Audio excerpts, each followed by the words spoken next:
Henan unemployment rate reaches 70%, many rely on debt to survive.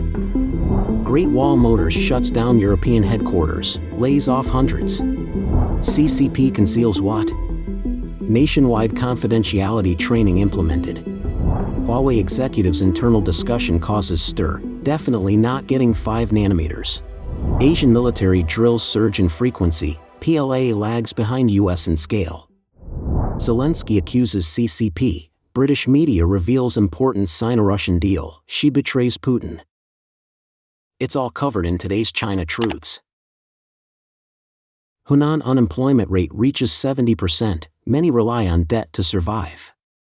The Chinese economy continues to deteriorate, with unemployment rates remaining high. Mr. Zhao from Luoyang, Henan, reported to NTD-TV that the economy north of the Yangtze River, including areas like Henan, Anhui, Shandong, Hebei, Shaanxi, and Shaanxi, is failing due to widespread factory closures. In Luoyang, approximately 70% of the population is unemployed and struggling financially. He mentioned that jobs are scarce and wages in the service sector, such as supermarkets and hotels, range from 1,800 to 2,600 yuan, approximately $254 to $366. These wages are not enough to cover basic living expenses, forcing many to exhaust their savings and accrue credit card debt. Meanwhile, the government doesn't seem to care whether the people live or die. The economic hardship extends beyond China's northern regions, impacting the south as well. A Liuzhou resident in Guangxi revealed that Liuzhou is in dire straits. Countless shops and factories have shuttered, leaving college graduates jobless. Even those with degrees are struggling. Rural students without connections or financial means are left in the dust. Landing a job now requires either pulling strings or paying your way in. In Fuzhou, a supposedly affluent city in Fujian, the impact of the broader economic downturn has led to numerous business closures and widespread unemployment. Mr. Lin, formerly a small business owner in Fuzhou, is among the unemployed. He shared that the economy is in shambles.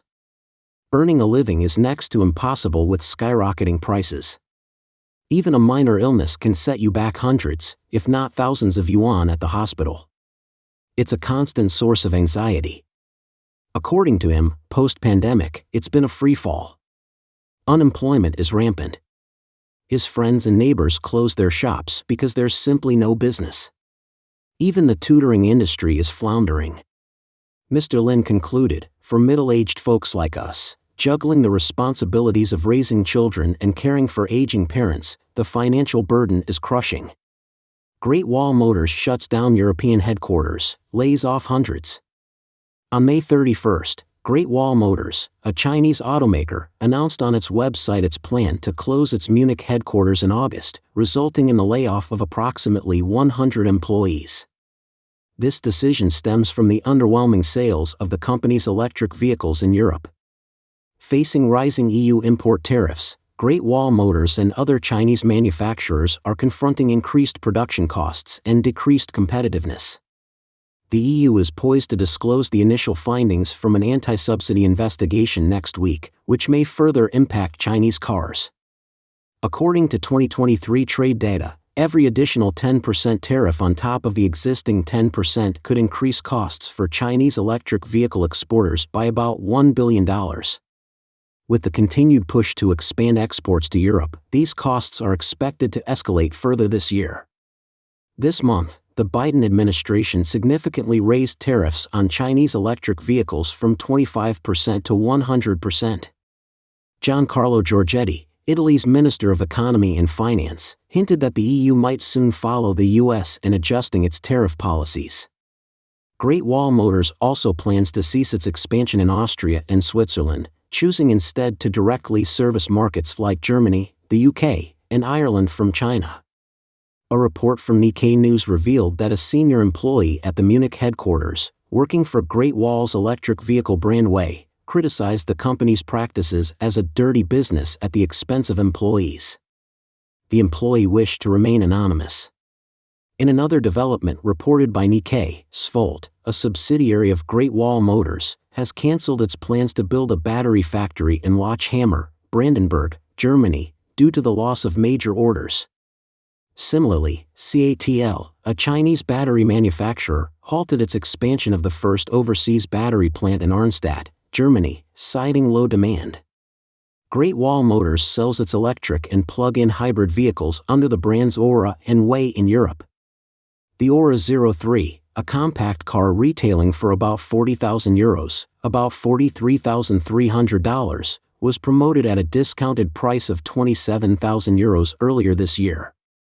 A safety test by Automotor UND Sport magazine earlier this year rated the Aura 03's driver assistance systems poorly, noting that the vehicle veered into a ditch with the lane departure warning system activated. According to the German Federal Motor Transport Authority, Great Wall Motors only sold 247 cars in Germany in April, far less than Hyundai from Korea with 9,106 sales and Toyota from Japan with 7,504 sales. Great Wall Motors is not alone in facing market challenges in Germany. Earlier this year, BYD, another Chinese carmaker, saw its ship with 3,000 electric vehicles arrive at the port of Bremerhaven, causing local outrage over the influx of low-cost Chinese cars. BYD sold just 183 cars in Germany in April, even fewer than Great Wall Motors. Nikkei Asia reported that Ferdinand Dudenhofer, director of the Center Automotive Research in Bochum, Germany, believes that Great Wall Motor is haphazardly entering the European market without a clear brand identity. He said, when they're at a loss, they resort to self-sabotage with discounts, and then compound the problem by flooding the market with a bunch of mediocre brands. CCP conceals what? Nationwide confidentiality training implemented.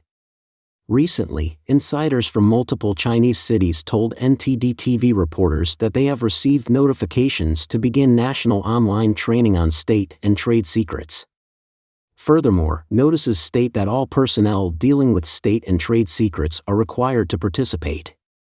The training takes place via the Secrecy View app or the China Secrecy online website and includes an exam. Mr. Li, an employee at a state-owned enterprise in Beijing, described the training he received about a week ago as a government effort to educate the public on not discussing sensitive issues. This includes information like military leak incidents that have made top officials very cautious, prompting them to introduce various measures to reassure leaders. The training focuses on topics deemed too sensitive for the public, including the whereabouts and movements of key individuals, military details, and other sensitive information. Mr. Zhang, another participant, expressed skepticism about the effectiveness of such secrecy, noting that the training covers a broad array of topics across 4 major sections with 10 videos each video lasting about 5 minutes.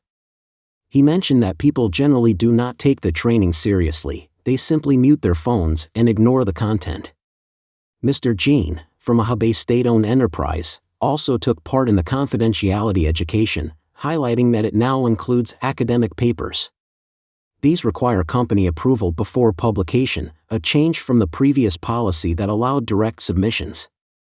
He pointed out the broader implications of leaking information, particularly concerning imported items like German modules, and past restrictions on buying products from companies like IBM due to sanctions.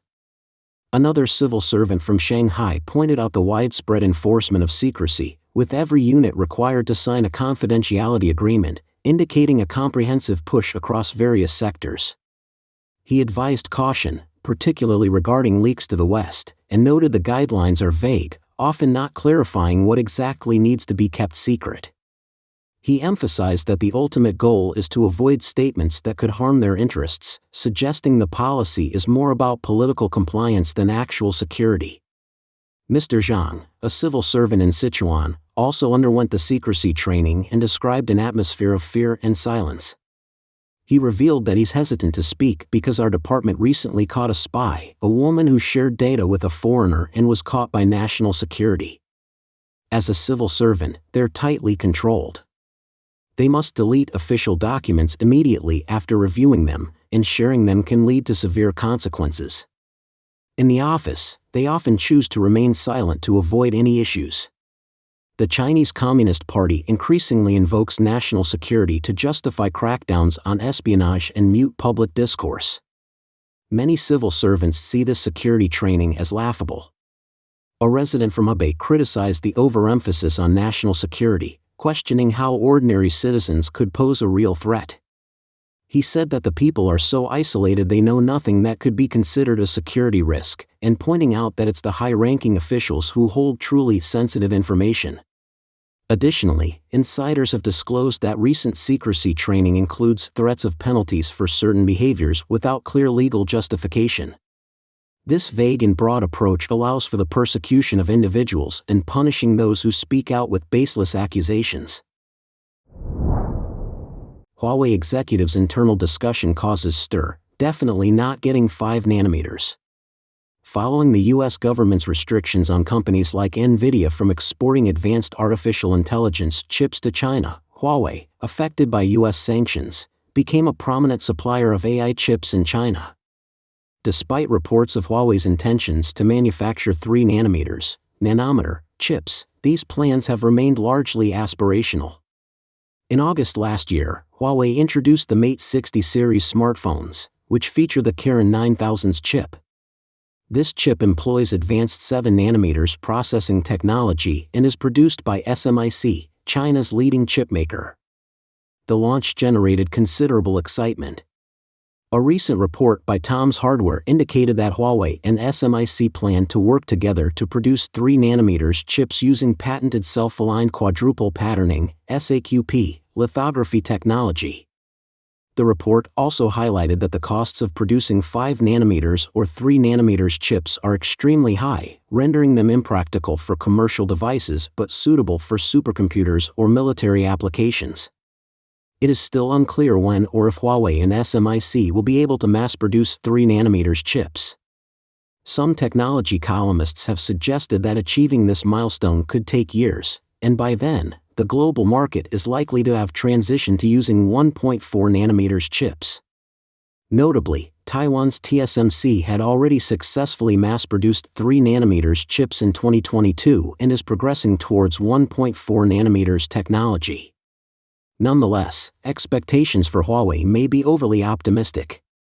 At the China Mobile Computing Power Conference on May 30th, Zhang Pinggan, Huawei's executive director and CEO of Huawei Cloud, candidly admitted to his industry colleagues, "We definitely won't be able to achieve 3 nanometers, nor 5 nanometers. Managing 7 nanometers would already be quite an accomplishment." Zhang Pinggan highlighted that due to challenges in chip manufacturing, innovation must shift from individual chip technologies to system architecture. He also noted that for domestic manufacturers, consistently producing 7 nanometers or smaller chips will remain a challenge for the foreseeable future. After Zhang Pinggan's internal comments were leaked, it caused a significant stir. The Chinese Communist Party recently invested $47.5 billion in the China Integrated Circuit Industry Investment Fund, also known as the Big Fund, to aggressively promote domestic chip development. However, the 7 nanometers chip used in Huawei's Mate 60 Pro smartphone did not utilize homegrown technology. According to Bloomberg in March, Huawei and SMIC manufactured the Mate 60 Pro's chips using technology from Applied Materials Incorporated and Lam Research Corporation, both American companies. SMIC had access to this essential technology before the U.S. prohibited American firms from supplying advanced chips and chip-making equipment to Chinese companies in October 2022. The Semiconductor Industry Association, SIA, has reported that the disparity between the U.S. and China in advanced chip production is set to widen further. An SIA report from early May predicted that the U.S. would produce 28% of the world's most advanced processors, smaller than 10 nanometers nodes, compared to just 2% by China. Huawei has been implicated in multiple chip scandals. According to a Yonhap news agency report on May 28, an employee identified only as a Chinese national working for South Korea's SK Hynix, was arrested and is facing trial. She is accused of leaking crucial information on reducing chip defects to Huawei. A joint SK Hynix in 2013 analyzed design flaws causing chip failures, and led a team in China from 2020 to 2022 that handled corporate negotiations. She moved to Huawei in June 2022. Before leaving, a reportedly printed over 3,000 A4 pages containing sensitive semiconductor process solutions. Her suspicious activities were reported by SK Hynix to the police, leading to her arrest when she re-entered Korea at the end of April. Asian military drills surge in frequency, PLA lags behind US in scale. The International Institute for Strategic Studies, IISS, a British think tank, released a report analyzing military exercises in Asia from 2003 to 2022. The report highlights that both the United States and China have significantly increased their military exercises across Asia amid escalating geopolitical tensions. This surge in activities reflects both nations' efforts to test their capabilities and strengthen their strategic diplomacy. However, the report notes that the scale and complexity of China's exercises are not on par with those of the U.S.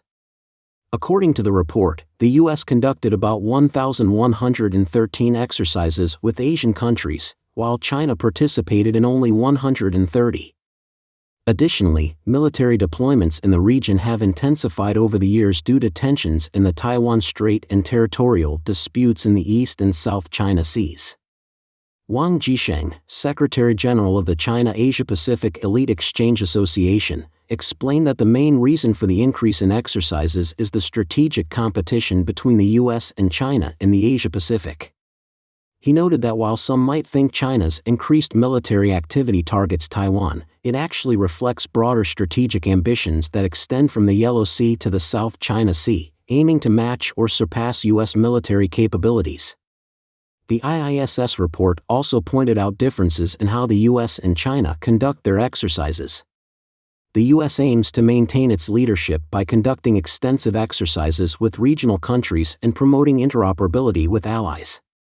In contrast, China focuses on deepening ties with a few regional partners and often conducts exercises that are less integrated with foreign forces. Wang Jisheng further commented on the gaps between the U.S. and Chinese militaries, highlighting China's deficiencies in naval power, training capabilities, and logistical support at sea. He also noted that despite an increase in China's naval and air forces, there are still significant gaps in actual combat capability and military training. Taiwanese military commentator Qi Lui identified three main differences between the U.S. and Chinese militaries: real combat experience, joint operational mechanisms, and alliance networks. He also mentioned that military exercises serve multiple purposes, including securing navigation rights in disputed waters, sending deterrent signals, and improving diplomatic relations. Moreover, Qi pointed out that while U.S. exercises often occur near China's periphery, Chinese drills aim to break through geographic and strategic confinements, particularly around the South China Sea, to prevent being blockaded. The IISS report concludes that U.S.-China competition has transformed the military landscape since the mid-2010s, making joint exercises with allies like Japan, the Philippines, and Australia increasingly crucial. This trend of more frequent and larger-scale exercises with more partners is expected to continue and become more pronounced beyond 2024. Zelensky accuses CCP, British media reveals important Sino-Russian deal, she betrays Putin. The Wall Street Journal reported on June 3 that President Zelensky has charged the CCP with pressuring other nations to boycott the Swiss peace summit. He cautioned that Beijing's backing of Putin would only extend the ongoing conflict. The summit, which Zelensky initiated, is scheduled for later this month. The event, to be held in Lucerne, Switzerland from June 15 to 16, expects to see participation from over 100 countries, including many Western leaders. It remains uncertain whether U.S. President Joe Biden will attend, as he is due at the G7 summit in Italy shortly before. Russia, not invited to the conference, has criticized the summit as an effort to isolate it. Last Friday, China's foreign ministry declared it would skip the Swiss peace summit, arguing that any effective peace conference must be recognized and participated in equally by both Russia and Ukraine. On June 3, The Financial Times reported that Russian President Vladimir Putin's attempts to finalize the Power of Siberia 2 pipeline agreement with China during his state visit in May failed due to China's demands for unreasonably low prices and limited purchase commitments. China sought prices akin to Russia's heavily subsidized domestic rates and only agreed to buy a small portion of the pipeline's planned 50 billion cubic meters annual capacity. This development underscores how Russia's invasion of Ukraine has increased Putin's economic reliance on China. During his discussions with Xi Jinping, Putin's main objectives were to secure the pipeline deal, boost Chinese banking activities in Russia, and ensure the CCP's non-participation in a Ukraine-organized peace summit in Geneva, which China subsequently declined to attend. The report also highlights discussions between Beijing and Moscow about protecting certain banks financing the Russian defense industry from global sanctions, which could isolate these banks internationally. The successful realization of the Power of Siberia 2 pipeline would connect Chinese markets to Russian gas fields that previously supplied Europe, potentially revitalizing Gazprom, Russia's state-owned gas export monopoly. However, sources suggest that an agreement remains unlikely soon, and the proposed cooperation with Chinese banks is below Russia's expectations. Further complicating matters, Gazprom CEO Alexei Miller's absence from the Beijing meetings, due to his visit to Iran, was seen as a significant missed opportunity for negotiations. Alexander Gabouf from the Carnegie Russia-Eurasia Center commented that the stalled pipeline deal reflects a shift in the balance of power in China's favor within Sino-Russian relations, due to the Ukraine conflict. He noted that while China strategically needs Russian gas, especially if maritime routes are jeopardized by regional conflicts, the economic terms must be highly favorable for China for the pipeline deal to be viable. Gabouf notes that Russia, lacking alternative land-based natural gas export routes, might need to accept the CCP's tough conditions. He added that China can afford to wait for more favorable contract terms from Russia because it believes time is on its side. A Columbia University's CGEP study from May this year forecasts that by 2030, China's demand for imported natural gas is expected to rise to about 250 billion cubic meters from less than 170 billion cubic meters in 2023. Before the Russia-Ukraine conflict, Gazprom capitalized on high European gas prices to subsidize its domestic market. However, data from 2019 to 2021 shows that China paid significantly less for Russian gas, about $4.40 per million British thermal units, compared to what Myanmar, $10, and Uzbekistan, $5, paid. European export prices stood at about $10 per million British thermal units during the same period. By 2023, Gazprom's exports to Europe plummeted to 22 billion cubic meters from an annual average of 230 billion cubic meters in the decade before the full-scale invasion of Ukraine. This figure is expected to drop further once the transit agreement with Ukraine expires at the end of this year. The drastic reduction in European exports last year led to Gazprom's biggest loss in at least 25 years, totaling 629 billion rubles, about $6.9 billion. Europe has been more successful than anticipated in reducing its reliance on Russian energy. In this difficult context, Gazprom's failure to secure a deal with China, considered a crucial lifeline, could exacerbate its financial woes. An unpublished report from a major Russian bank, seen by the Financial Times, has excluded the Power of Siberia 2 project from Gazprom's baseline forecasts, predicting a nearly 15% reduction in the company's projected profits by 2029, the year the project is expected to start according to the World Bank. Don't forget to leave a comment in the section below to share your opinions on today's topic with us. Make sure to like and subscribe to see more interesting topics from China Truths.